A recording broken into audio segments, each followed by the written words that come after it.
Hi, I'm Joe Anchorman on the Fake News Cable Network, and today another violent protest of predominantly white leftists and black mobsters, all on the welfare, all on the taxpayer payroll, by the way, all on welfare, turned out to protest against that one person that we can't even remember who got hurt or what happened anymore.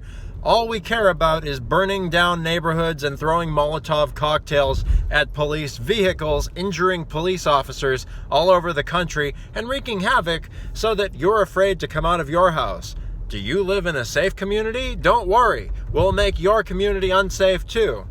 And then you cut to the poor white family watching their television like, gee, honey, I think you should go out and suck some black you-know-whats.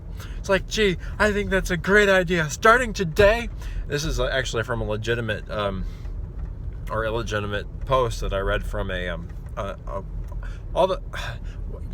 women are so sensitive, and they want to pick up the squirrels and kiss the squirrels, but that's how you get bit. I swear, I knew someone who picked up a squirrel and got bit. It's like, all the best of intentions, the squirrel bit him, okay? And if this is any indication of where things are headed, I mean, do you really want to build your own grave? Seriously? Like, have we learned anything from any of this? I'm not saying that our ladies who are very compassionate and want to do the best for everything, because they've largely been at home watching television, and they've heard time and time again about the plight of the disenfranchised whatever class, and how they've struggled, and how they learned A, and how they learned B, and how they learned C, and all that. But seriously, they burned a freaking police station. They torched a police station, okay? And they're going to burn someday, if people who have the wherewithal to do something about this continue to allow these riots, and they're violent riots. They're not peaceful protests. They are riots which are endangering peaceful, law-abiding communities like yours and mine.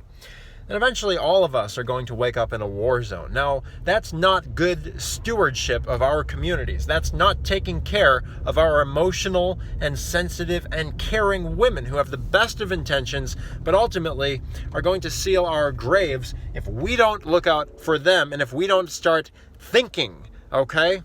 And if we don't protect our women from being taken advantage of by the fake news sob stories and the vandalism, the violence against law-abiding, peaceful communities, and the outright domestic terrorism that Antifa and their allies, which is essentially what these fake news instigated protests amount to.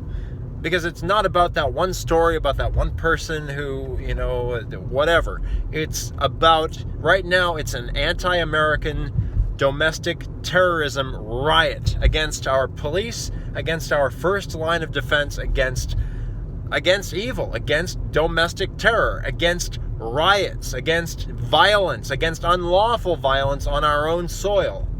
Wake up, because if we don't wake up as citizens and put an end to the violent domestic terror riots assaulting our nation, our weak and our vulnerable, our women, then one day we will wake up in a war zone, and we will not have the wherewithal to care for the down and out, because we will be dodging Molotov cocktails and bullets from the domestic terror rioters.